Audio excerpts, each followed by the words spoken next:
Radio Mystery Theater presents...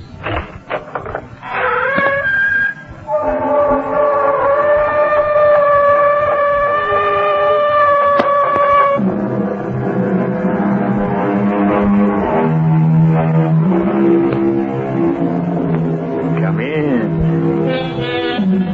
Welcome. I'm E.G. Marshall. Do you believe in monsters? They exist, you know. The Irish giant in the Museum of Trinity College, Dublin. Dwarfs, which are stronger and live longer and usually have strong passions and acute intellect. The fabulous monsters of Guiana near Lake Parima, sketched in 1663 by Joost Segelman in his collection of voyages.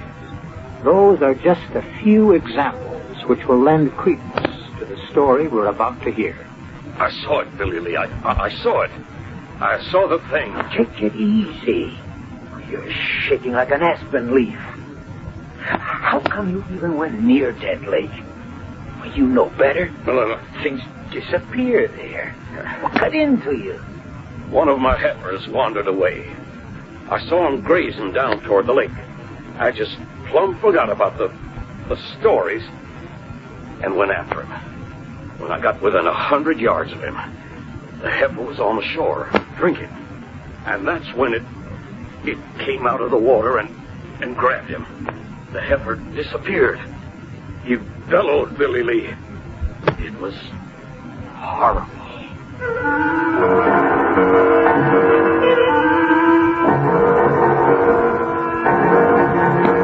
Our mystery drama, The Horror of Dead Lake, was written especially for the Mystery Theater by Roy Winsor and stars William Prince and Gordon Gould.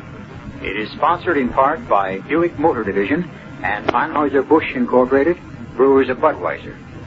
I'll be back shortly with Act One.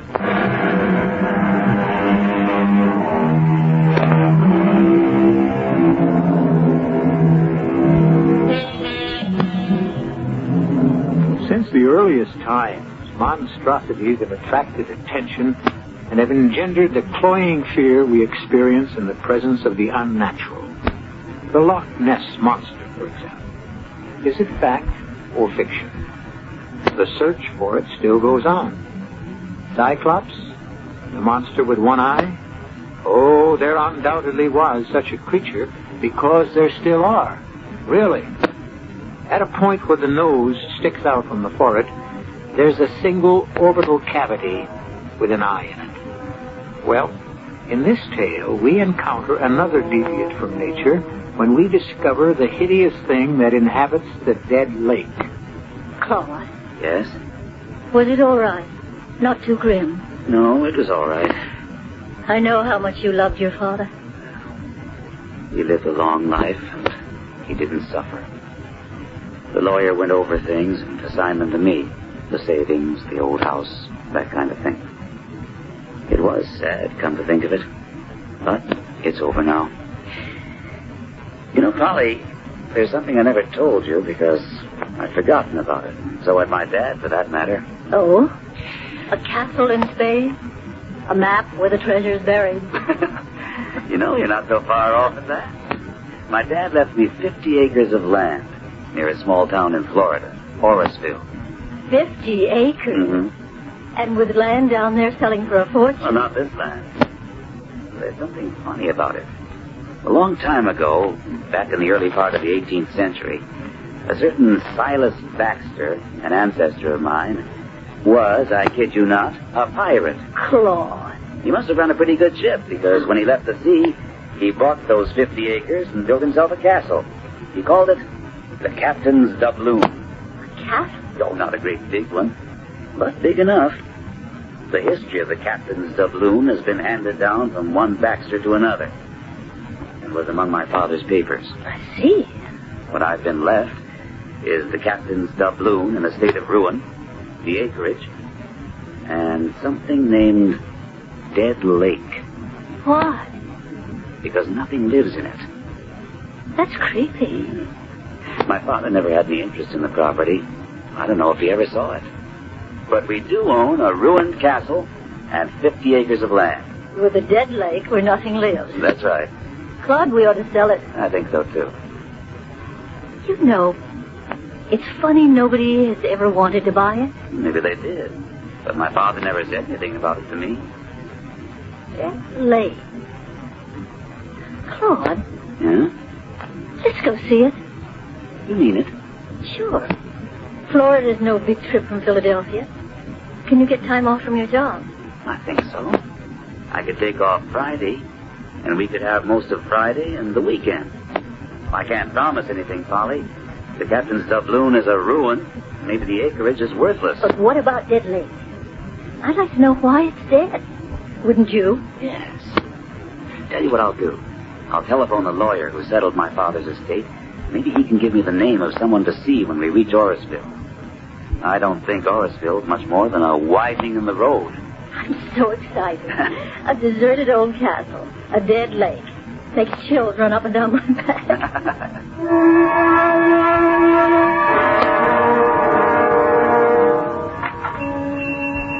Well, Professor Micah, and how are you, sir? Quite well, I thank you. Here is my food list. Can you also obtain the chemicals I've written down here? Oh, yes, sir. No problem. I'll have one of the boys drive over to Black.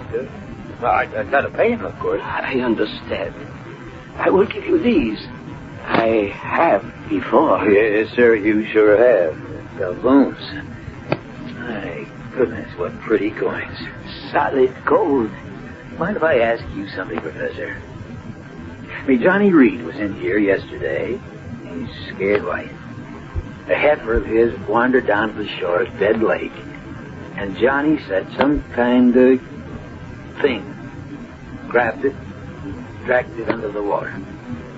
Johnny said it bellowed something terrible. Did you hear it? You know anything about it? It is wise to stay away from the lake. I do not go near it. I remain in the castle and do my work.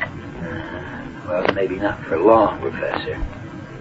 You've been squatting there so long, I guess you feel you own the place. But the real owner's coming to Orisville Friday afternoon, tomorrow. A fellow named Baxter. Same as Captain Silas Baxter. Stole all them doubloons from the Spanish. Like these you just gave me. I have found a few. Well, where'll you go? Baxter tells you to get out. I will have no choice. I would leave. He will discover that the property is worthless.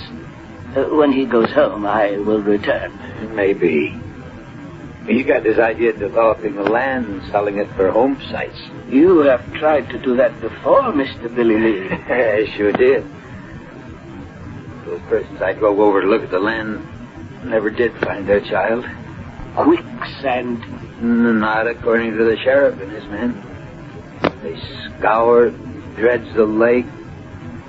All they found was some of the child's clothes. Yes, regrettable. The lake is dangerous. Why? There are unknown things in nature. It is better to let them remain unknown. Now, I will return tonight for my supplies. Oh, hello there, Professor. Good morning. I tell you, Billy Lee, he gives me the creeps. He may be gone soon, Johnny. Yeah? How come? New owner's arriving tomorrow. Named Baxter. I can't say I'll be sorry to see Professor Micah go. He's in league with the devil. You remember that parrot? Oh, I sure do. Grew to have a wingspan of 10 feet. Vicious thing. I remember we all went out and gunned it down. A horrible thing. Where did it come from? His experiments? That was just an ordinary little old parrot, no bigger than a crow. You saw what it became. Micah did that. He's always experimenting with something. Look here. More doubloons. Wonder how many he's got. Just a few, he says. Old Silas Baxter's supposed to have had thousands of them. But even if that old room's full of them, I wouldn't go near it with an army. You gotten over your scare? No, and I never will. That was the awfulest thing I ever saw, that poor heifer being pulled under the water by some thing. Now, what did it look like? What I saw, it was a kind of red color, round and fat, and it had horns kind of sticking out front like feelers. Ain't no such thing, Johnny. Back up on that dilly-lee. I saw the thing. You say the new owner's showing up tomorrow? That's right. His wife. Staying home. My room's upstairs. You take them over to their property? Well, I expect so. And let me tell you, stay away from the lake. And keep them away from it, too.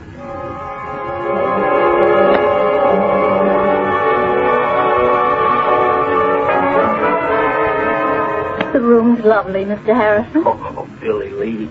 Well, I'm pleased you like it, Miss Baxter. It's fine. I like your store, too. Oh, it ain't much. Just a general store. Got just about everything in it that folks around here need. Well, it's very nice. Not bad for a one-horse town.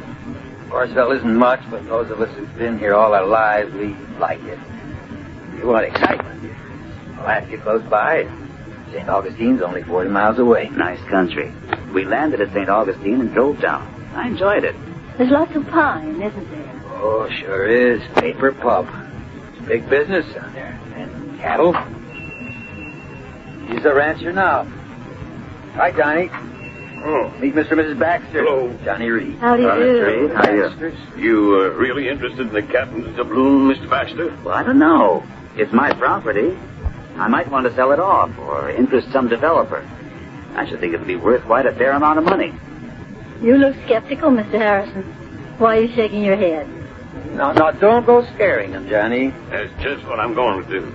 It's not fair to keep him ignorant. Is it Dead Lake? Now, how did you guess that, ma'am? Well, the name. There's something spooky about a lake that's dead. It's dead all right, except for one thing. There's something in it. Something I saw with my own eyes, and it's really something terrible. Oh, come on, Mr. Reed. I don't blame you, Mr. Baxter, for looking at me as if I'm escaped from the mental home. But a few evenings ago, one of my herd, a nice little heifer, went to the edge of the water of Dead Lake, and some awful thing grabbed it and dragged it under. A thing? What's a thing? Nobody knows, Mr. Baxter, but Johnny saw something. And strange things have happened down there before. Oh, and another thing, Mr. Baxter. For over 30 years, a squatter's been living in the ruins of the castle. A man named Micah. He was a professor. I'll tell you about him when we drive out. Spoke to him yesterday morning and said he'd probably have to clear out. He agreed, but you'll meet him. A professor? And he's a squatter? What does he do? You'll excuse me for saying it, Miss Baxter. I think he consorts with the devil. Oh, that's a little hard to believe in this day, Mr. Harrison. He's some kind of scientist. Always sending for chemicals to Palatka to St. Augustine. He's, now what did he call himself? An something or other. Embryologist? What's that, Claude? It's a branch of science concerned with the formation and development of the embryo. Teratology is the study of deviations from the normal. By golly, that explains the parrot with the 10-foot wingspread. What? It's the truth. I can swear to that, Mr. Baxter. Half the village went gunning for it. We shot it down. Oh, it's not possible. Yeah, neither is that thing that lives in Dead Lake.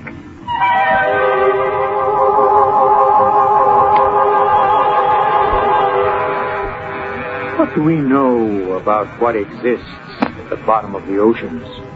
What prehistoric creatures live there concealed from our sight and knowledge? Monsters? Probably. There still are phenomena which we have not fathomed. What is that thing at the bottom of Dead Lake? We will encounter it when I return with Act 2.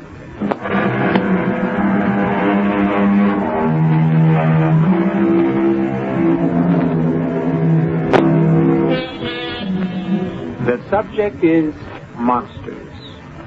We seldom think about them, if we ever do, but there are monsters all the same. They are, in fact, studied in zoology under a special branch named tetralogy, concerned with deviations from the normal in the embryo. When deviations occur, the result can be a monster. Primitive man believed that a monster was the result of a woman's pact with Satan. Nonsense, of course. But the fact of the monster remains. What beautiful little birds you are. Which one of you will it be today? I have grown attached to all of you, but it must eat. An immutable law of nature. One feeds upon another, and that is how I learn. And that is what I live for, to learn. The great plant must live, and it is a carnivore.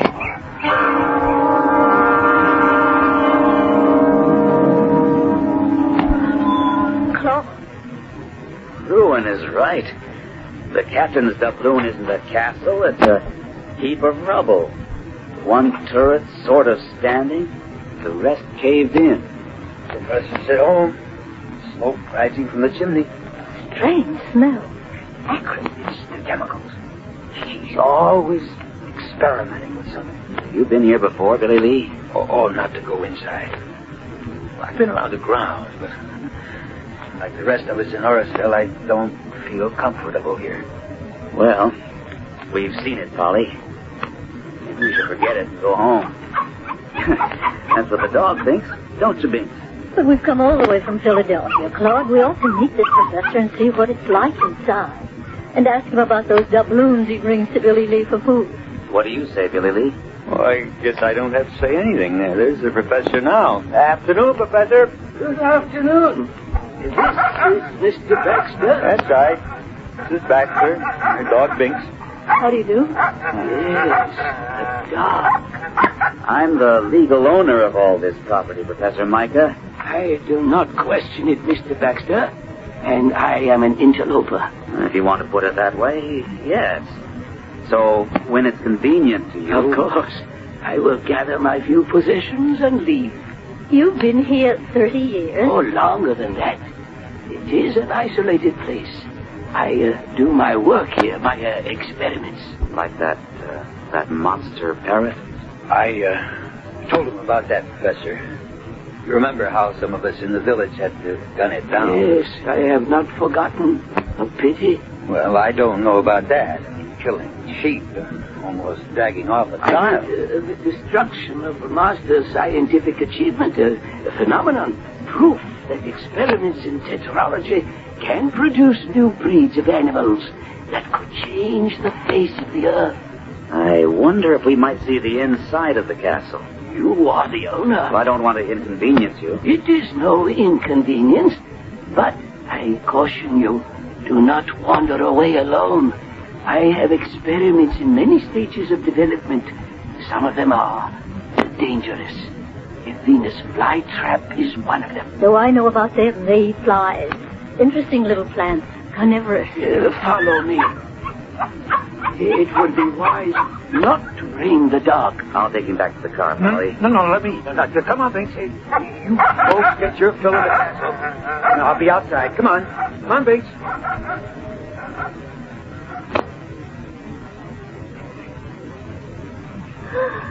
Oh, my goodness. What's that thing, Claude? It looks like a huge sunflower plant.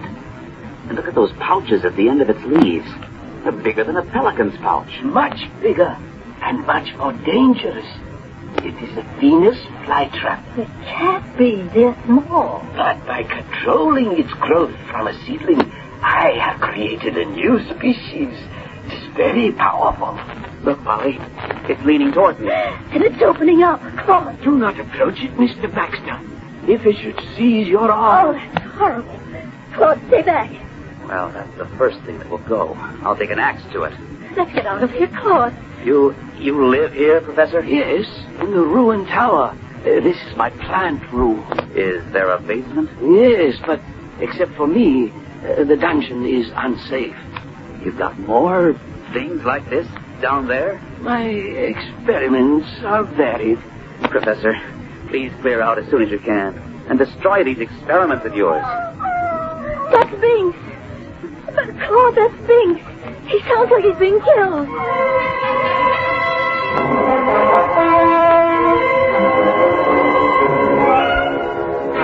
Mrs. Baxter, all right? Yes, Billy Lee, thank you. glad you're still open. What happened? I can see by your face. Their dog. What? It wasn't anyone's fault, Billy Lee. Binks slipped his collar. No. And ran loose. Down the dead lake. I ran after him, but not in time. I saw it myself this time, Johnny. It rose up out of the water, a round, huge, slimy thing, and it dragged the dog into the lake. What is it? What is the thing? I never saw anything like it in my life. I don't know what it is, but it's probably one of Micah's experiments. We went there this afternoon. My wife and I went into Micah's room in the castle. And, Johnny, it made my hair stand on end. Binks said the dog whined and wouldn't go with us. Billy Lee said he'd wait outside with the dog. I was taking him back to the car. He fought the leash so hard, he slipped his collar and he flew toward Dead Lake. Ran after him, but by the time I got within 50 yards of the shore, something caught the dog and was dragging him under. If I was you, Claude, I'd cut my losses and forget the place. No, sir. I'm going to get rid of Micah and find out just what makes Dead Lake dead. There's something in it. You caught a glimpse of it. So did Billy Lee. A big, fat, slimy thing with horns. Now, what is it? I know a man who might know. A friend who's a zoologist at the University of Pennsylvania. I've telephoned him for help. He'll be here late tomorrow. Then we're going out and solve this filthy, hideous mystery. Now that you've met Dr. Petrie, let's hear what he has to say. You're on, Joe. I see everyone's well armed. Well, there's something in Dead Lake, Dr. Petrie. And if we catch sight of it, we're going to blow it to bits. Binks was my dog. I'm going along. I'm not afraid, and I can handle a gun. Well, all right. My plan, for what it's worth, Joe, is for all of us to go out there now. It's 5 o'clock. We ought to get there in half an hour. Then you and I will go inside and find out if Professor Micah has cleared out. If he hasn't, I'll throw him out. Then we'll destroy that awful plant. Once Micah's gone, all of us will explore that dungeon. Maybe that's where he's got the thing. You got any idea of what it might be? You described it as about 6 feet long, fat, slimy, with horns. Colored, a reddish kind of color. You know what it makes me think of? A giant snail. But they don't eat flesh, Johnny. Could it be a giant slug? I don't think so. I don't like to speculate, Claude, but since you telephoned me yesterday, I've been doing some research, although I don't believe all this. It's true, Dr. Petrie. As a scientist, it's hard for me to believe, but I accept what you've told me. Why, Joe? What do you think it could be? A member of the Hirudinai, which is a branch of the Kitebod worms. What? It's a worm? No, Johnny, but it could be a monster leech. One of those things that attaches itself to the skin. Yes. In Egypt and in the Near East, there's an aquatic leech that lives in streams and ponds and does extensive damage to horses and other baggage animals. Leech? Make my skin crawl, Joe. Well, they've been used extensively in medicine. In 1832, France alone imported over 50 million of them for bloodletting. And you think that's what the thing is that's in Dead Lake? It's hard to say, Billy Lee, but you've described the leech. Red-colored body, bloated appearance, slimy look. Of course, the thought of a leech 5 or 6 feet long boggles my mind. I simply can't imagine it. But if that's what the thing is, it could kill anything. Once those enormous suckers have attached themselves to any blood animal, the animal would be dead in minutes. Well, let's get started. Yeah, we'll take my pickup, Chuck. We've got an arsenal. Hey, dynamite. Dynamite? Sure. If we don't see the leech, maybe we can find where it lives. And that's when I blow up this cape. People around here have a score to settle with that monster.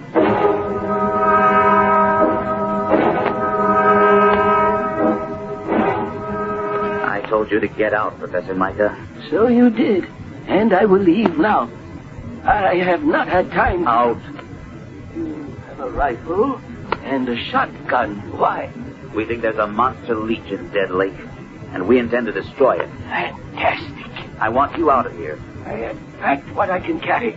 The rest I leave to you in the name of science. Get out, Professor. I never saw anything like it, Claude. Look at those traps undulating and stretching toward us. He said it's powerful. That's the first thing we take care of. You have the shotgun, Joe. Look at it. Inching toward us. I'll release the birds. They're what he fed to the plant. Look at them go. Joe, call the others. We'll try the dungeon. Come with me. We don't want to be separated. You've got a point. What a devil's hole this is, Joe. Let's get the others.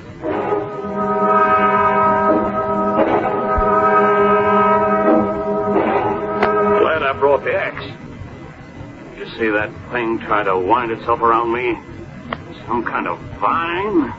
Strong as wire. It's awful down here. What's that over there, Claude? Shine your light. A huge door. Hinged with a drop lock. Do you think... Don't open it, Claude. Mister, what's that? Sounds like something breathing underwater. Wet, bubbly kind of breathing. There's one way to stop that. No, Claude, don't shoot. I've got a better idea. There is something behind that door. It's the thing, the giant leech. You won't kill it with one shot. Well, what's your idea, Dr. Petrie? Well, that door must open into a tunnel, and the tunnel probably leads to the lake. Now, if we can trace the tunnel from above, on the ground, and see where it leads to, Johnny here can dynamite the entrance and block the thing in. That's when we'll have it trapped, and that's when we'll kill it. Good idea. Everyone stick together. We'll go back upstairs and out. I never want to see this place again. You'll be all right, Polly, when we get out into the air. Come on. Walk between Joe and me.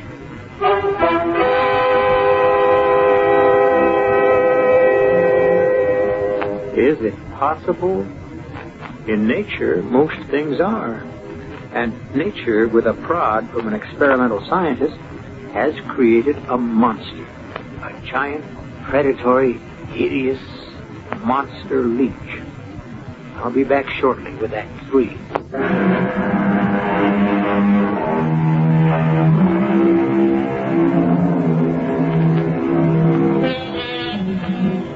Have you ever had a leech attach itself to your skin? It happens not infrequently in many freshwater lakes. They're small and they can be flipped off with a finger, but the experience makes one shudder.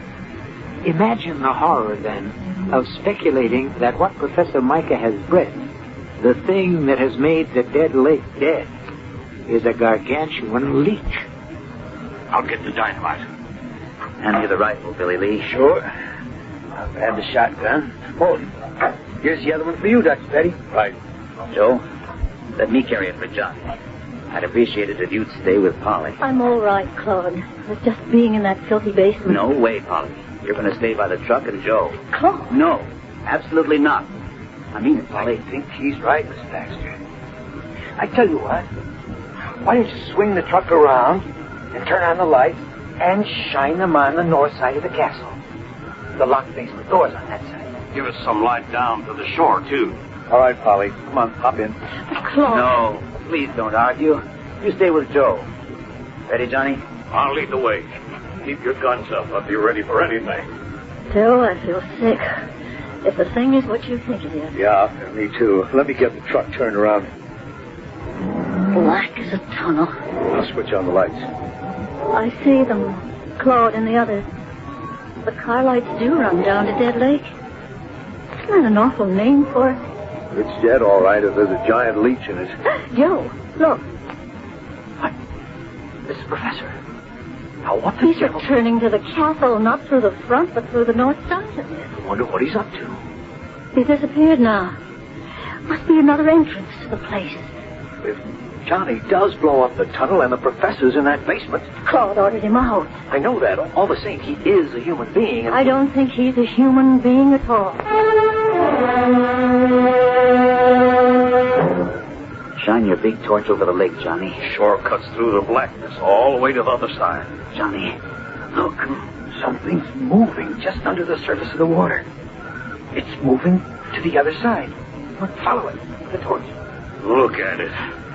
Just a little of its back is out of the water like a whale. Keep following it. I can hit it from here. No, Claude, no. Let it go. When it returns from the other side of the lake. Oh, no. That's a small deer over there. See?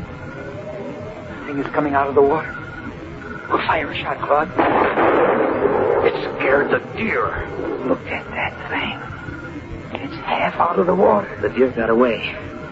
Johnny, follow where the thing swims. It's coming toward this side of the lake, a few hundred feet north of us.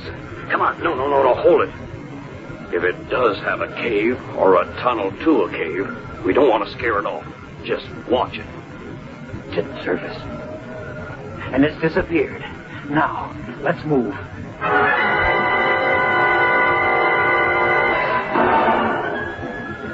All set, Johnny? Yeah. Here. Back toward the castle. That's it. Look. Yeah. The force of the explosion in the tunnel lifted the ground above the tunnel. And now we can see its path. It does go to the castle. Goes to that barred door in the basement. We've got the thing trapped. Maybe it's dead. That was a terrific blast. We gotta make sure, Claude. There's only one way to do that. We have to open that big barred door.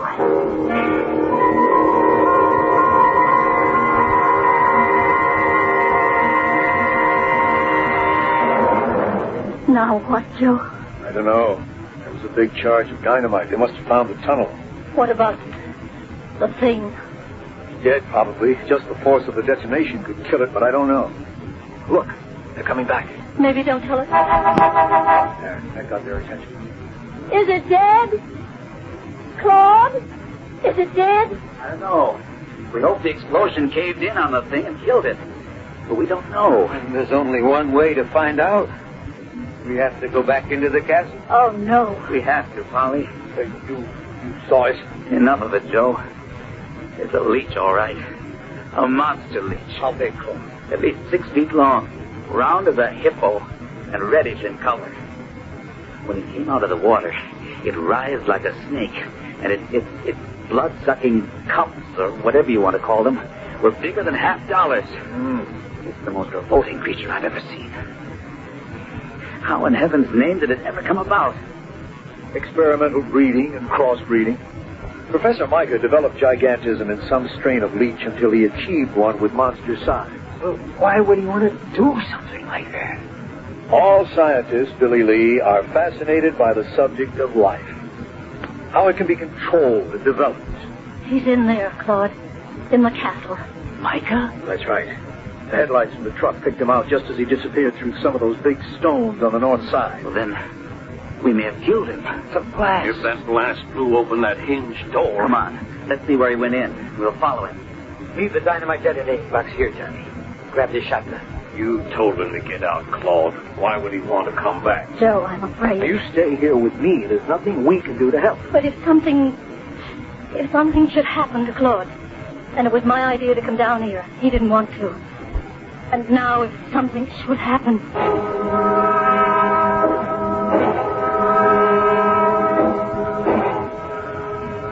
That could be it.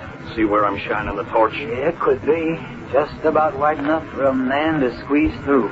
All right. Follow me. Hold it, Claude. You bring up the rear. Now, wait a minute. I'm not going to have you risk your lives any more than you already have. Billy and me have the shotguns. Much more effective close range. You bring up the rear with your rifle. Right, Billy Lee? Right. I don't know what to expect, but whatever we find, it's bound to be close range. Let's go, Johnny. This place is a house of horrors. Ought to be burned to the ground. It will be, once we know that the monster leech is dead. It's Micah from that big room in the dungeon. Have your gun cocked, Johnny. And go slow. Look. Oh, good Lord. It's all over him. Move back, Johnny. Micah's dead. The leech is all over him. Shoot, Johnny.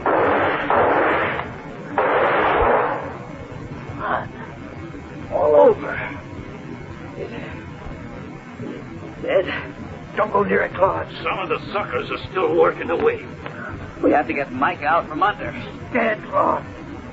Let's get out of here. You can come back when it's daylight. Get Micah. Hack that thing to pieces.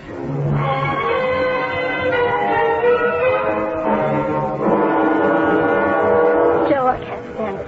Just have to, Polly. We're not leaving this truck. But those gunshots, what if they run into? I can't guess. You can, but you won't.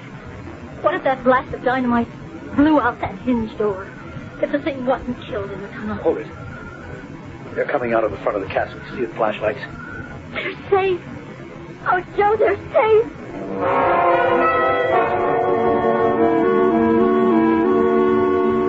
Are you all right, Polly?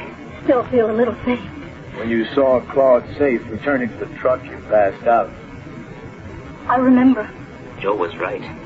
Professor Micah had developed a giant leech. It lived in a tunnel which ran from the shore of Dead Lake up to a cave near the castle. When Johnny set off that blast of dynamite, the tremendous repercussion broke the hinges of the door into the cave, and the leech got out. Micah was there in the room. He was probably stunned by the blast. That's when the leech grabbed him. There was nothing we could do to save him. It must have been awful. It was a nightmare, Polly. We're returning there in the morning. So am I. Polly. No, Claude. I got us into this, and I'm going to see what's in that room.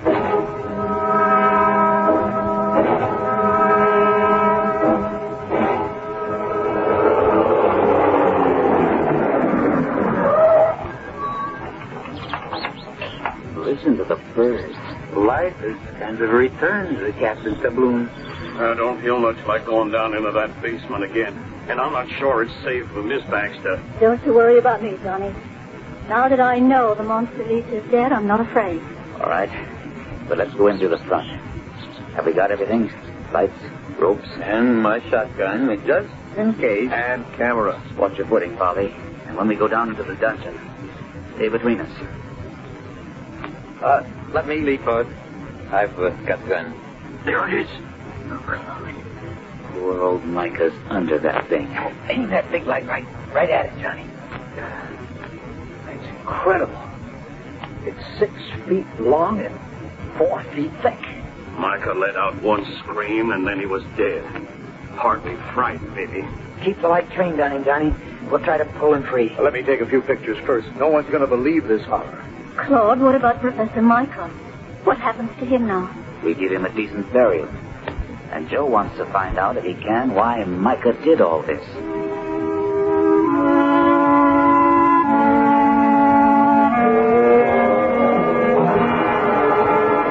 Billy and I searched the castle. The one tower, still partly standing, Micah had a room and his books and a small laboratory. Yeah, there were a lot of papers and chemicals. But the real discovery was this diary. It goes back 40 years, back to 1931, in fact. Under an October date. Listen to what Micah wrote. Today, I was discharged as an assistant professor of zoology because I was consulted by a friend whose son was certain to die from acutitis. I urged the man's doctor to attempt a transplant. The doctor was repelled by my suggestion. I explained that in zoology, I had conducted many experiments in which I have saved small animals with various organ defects. My suggestion was rejected, and so was I. I have left. I intend to continue my experiments somehow, somewhere, south probably, but at least I will have the climate in my favor. And one day, I am convinced the name of Micah will be honored for his proof that life can be prolonged and improved. There it is. And a lot more. Poor man. He wasn't really mad. He just felt rejected. And because of his bitterness, his experiments became grotesque. Through that huge parrot, for example, he intended to prove to skeptics that man's magic, science, could reshape mankind and his environment. He was an intellect, and far ahead of the time in which he lived. And the giant leech? Like the parrot, another proof of what Micah maintained, control of life. And both got out of hand. I'm going to publish Micah's papers, Claude. And I'm going to burn the Captain Doubloon to the ground, make that land habitable again, and stock Dead Lake with fish. That horror is gone. Nature, with a little help from me, will restore it.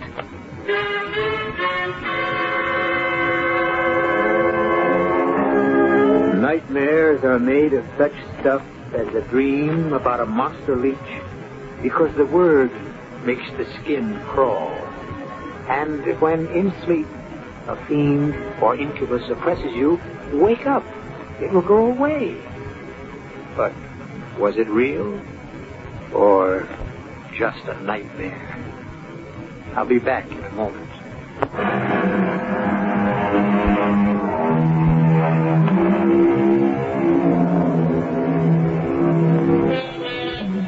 It is foolish, I think, to dismiss anything. Was it conceivable years back to imagine men walking on the moon? Is the notion of a huge killer shark unimaginable?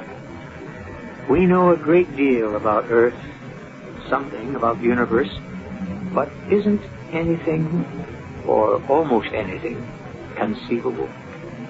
Monsters are, and our story's giant leech was one of them. Our cast included William Prince, Gordon Gould, Ann Sheppard, George Petrie, and Gil Mack. The entire production was under the direction of Hyman Brown. And now, a preview of our next tale. Who is it? Till next time, pleasant dreams.